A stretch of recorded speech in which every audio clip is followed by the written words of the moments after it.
shusha upako wako Bwana, shusha.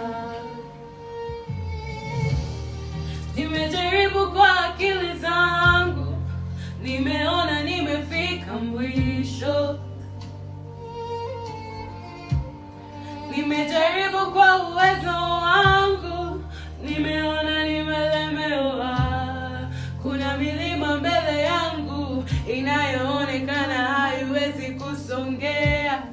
Kuna vifungo vya familia vinavyojaribu